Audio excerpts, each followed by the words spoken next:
Batman is one of the most famous superheroes in the world, so much so that more has actually been written about him in media than has been written about Jesus.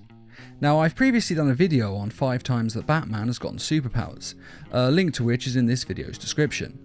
But Batman has been in comics for so long that he's gotten superpowers a lot of times in the past, and I found 5 more times that he has become empowered, and this video is going to go over them all. Number 5. He becomes a god. Now, this actually happens surprisingly often for a non-powered superhero, but in the comic book Trinity, Batman, Superman and Wonder Woman are cast out of their home dimension and into a lower one. This is thanks to a spell from Morgana Le Fay, and because of this spell they lose all memory of their old lives, and this new dimension they're cast into changes them and turns them into gods, who are basically all powerful. Though they don't stay in this dimension alone forever. Eventually, heroes manage to find them from their home dimension and bring them back, although they still manage to retain their god powers and defeat Morgana Le Fay. And in the Darkseid War saga, Batman took Metron's chair for his own and became the God of Knowledge. The chair letting him know everything in existence and enabling him to travel anywhere in the universe, through time and through different dimensions. And after Darkseid dies and Batman is in the chair, he officially becomes the God of Knowledge, knowing everything. Well, at least the chair knows everything. It's basically like having your brain connected to the internet, and Batman is able to look up anything he wants in an instant. The chair also stops him from needing to eat or sleep, and it also allows him to erase other people's memories, and it probably has quite a few other powers that have yet to be revealed. And in the Dark Knight's Metal saga, an alternate version of Bruce Wayne becomes the God of War. Basically, in this dimension, the Greek god of war Ares makes a superpower booster as a helmet, and when Ares wears this helmet, he becomes incredibly powerful. And since he's already a god to begin with, this level of power is beyond imagination, and it allows him to go to war with the entire world. And eventually he does destroy most of it, and it comes down to just Ares versus Wonder Woman. And Wonder Woman is able to knock the helmet off of Ares, but Bruce Wayne picks it up, believing that Ares has killed Wonder Woman and wanting revenge.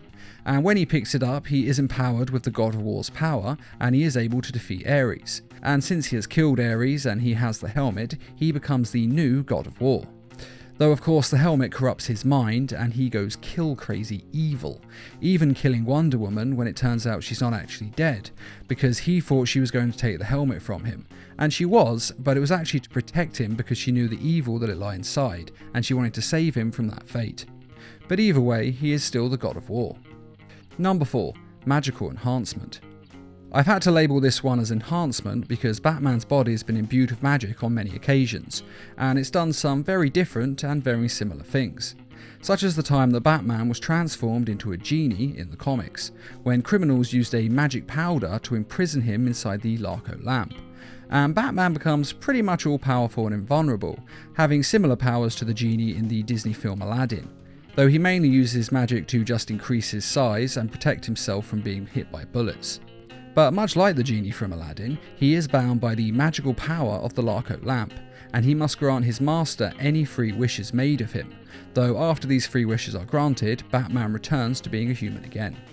And though this is a weirder one, it did still happen in the comics, even if it isn't considered canon. And in an episode of Batman the Brave and the Bold, the bad guys steal a magical totem from one of Batman's old martial arts instructors. And Batman wants to get it back, as he doesn't want them to use its power. But unfortunately they are able to use it to transform themselves into powerful human-animal hybrids with enhanced senses, strength and abilities.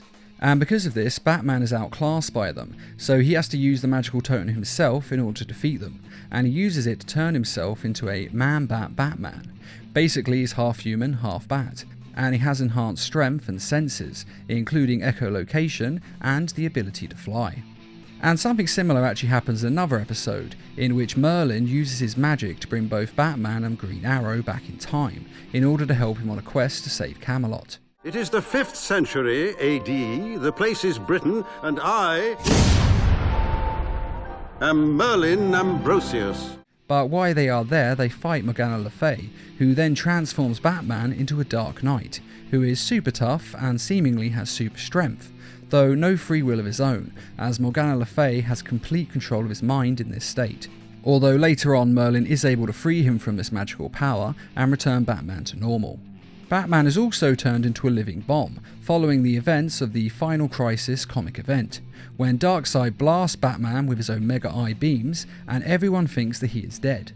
But instead, Batman was just sent back in time, and then he slowly travels forward in time in jumps, each time gathering energy, until he is supposed to return to the present as a devastating bomb and basically kill everyone on Earth.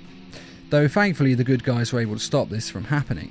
But even so, Batman was transformed to have the superpower of being a bomb, and to have the superpower of being able to travel through time. Even though he didn't seem to have any actual conscious control over these powers, he did still have them. And to be fair, it may not actually be magic, but since Darkseid is a god, and gods' powers are pretty much always considered to be magic, it seems likely that it was actually magical power that transformed Batman. And in another episode of Batman the Brave and the Bold, Batman is given the entire Justice League's powers thanks to a spell cast by Dr. Fate. And so Batman absorbs all these abilities and is transformed into a monolith with godlike abilities, including insane levels of strength and energy blasts, the power of a Green Lantern, teleportation, and the magical powers of Dr. Fate. And there was also the time that Batman wore the Suit of Sorrows, which is a magical powered batsuit that was given to him by Talia al Ghul, to help keep him safe from her father Ra's al Ghul and his League of Assassins. The suit enhanced Batman's skills and his strength, and is of course a protective armour, which probably makes you wonder why he doesn't just use it all the time. But the suit also rots the mind and corrupts the wearer, bringing out a person's darkest thoughts and desires, even causing a famous knight from history to slaughter innocent people. And obviously Batman doesn't want to become like that, and realises that if he keeps wearing the Suit of Sorrows, he is only going to lose control and attack those around him, and he obviously wants to keep his ability to have rational thought. So he took this suit and he hid it in the Batcave, although it was later stolen and eventually ended up being worn by Azrael. And there is one other magical superpower that Batman seems to have all the time. In another episode of Batman the Brave and the Bold, Gentleman Ghost buries Batman alive, and he uses an ancient Tibetan monk technique to astro project his spirit out of his body. And time running out. And he can also possess the living in this state. Huh? Listen to me, you smug jerk. I'm Batman.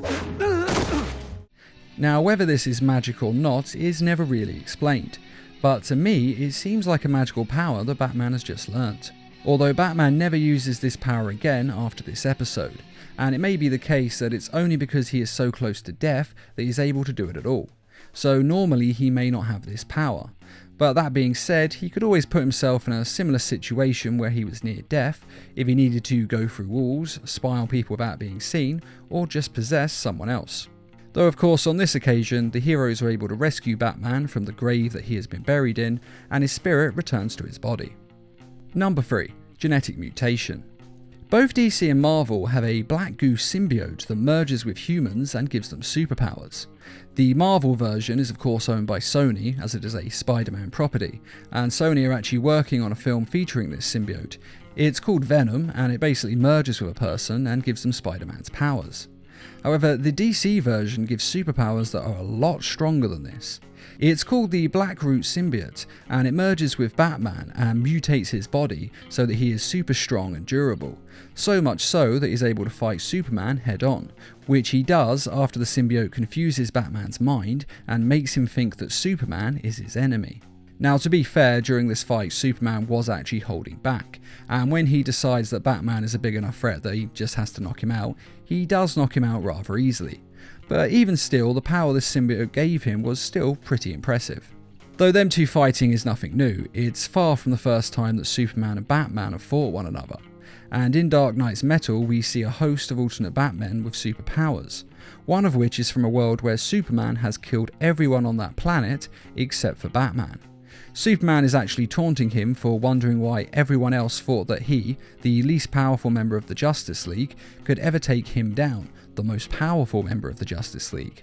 And then Batman shows him exactly why, as he injects himself with a doomsday virus that he has made for this eventuality, and it mutates Batman into a doomsday being, meaning he is as tough and strong as Superman, and then Batman beats the living hell out of Superman. And he also has a healing factor in this state, as he's able to regrow the arm that Superman has cut off, so it's a pretty powerful healing factor as well.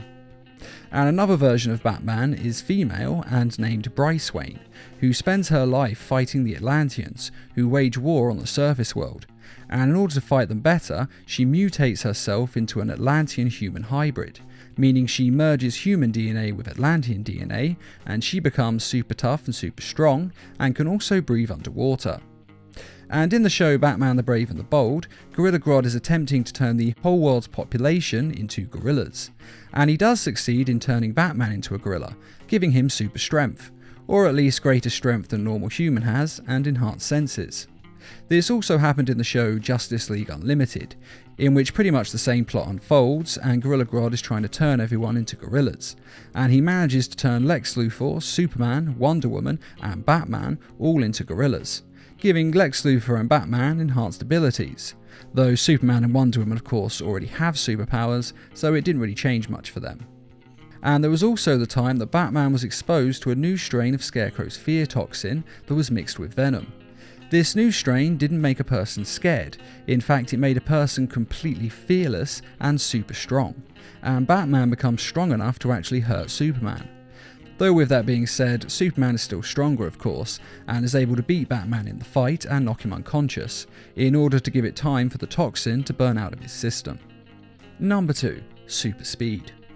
In an episode of Batman the Brave and the Bold, the Reverse Flash manages to capture the Flash, and when Batman, Kid Flash, and the Golden Age Flash travel to the future to rescue him, they find that the Reverse Flash is holding him prisoner, and captures the three of them as well.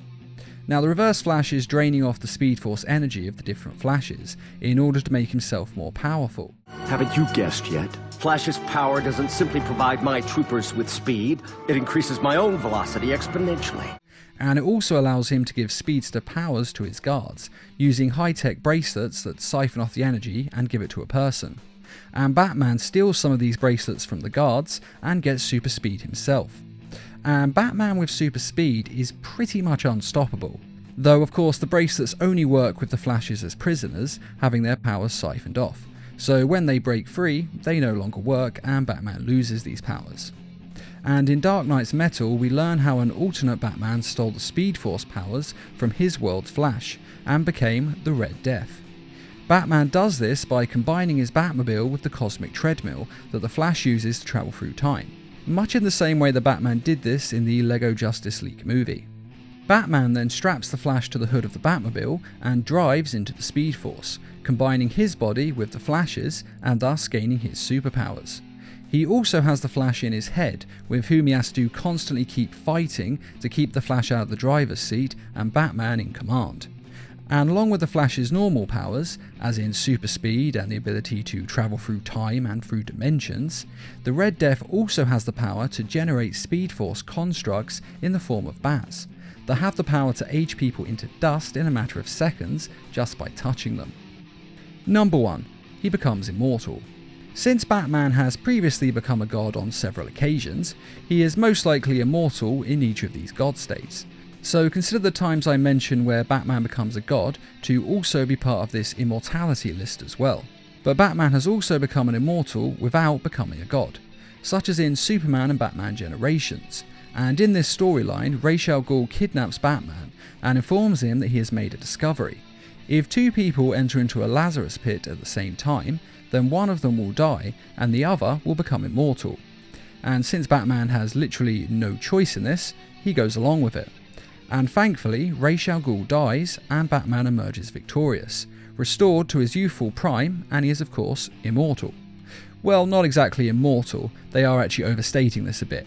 His aging has just been slowed down, but it's been slowed down so much that Batman only ages 1 year for every century that passes, which means he'll live for thousands of years, which is still a pretty good lifespan, and I personally wouldn't say no to that. There is also one other version of Batman that may have also become immortal. This is in the Dark Knight's Metal comic event, when this alternate version of Batman becomes the Murder Machine. In this story, an artificial intelligence version of Alfred is made after Alfred himself dies. And this AI version of Alfred decides that the best way to protect Bruce Wayne is to kill all of Batman's rogues gallery, and then to turn Bruce Wayne into a machine, much like Cyborg but with no flesh whatsoever. And since all of Batman's flesh is replaced with machinery, he could, potentially, live forever. Or he is already dead, since all of his flesh is gone. It really depends on how you look at it. And that is 5 more times that Batman has gotten superpowers. Which one was your favourite on this list? And are there any other times that you think should have been mentioned as well?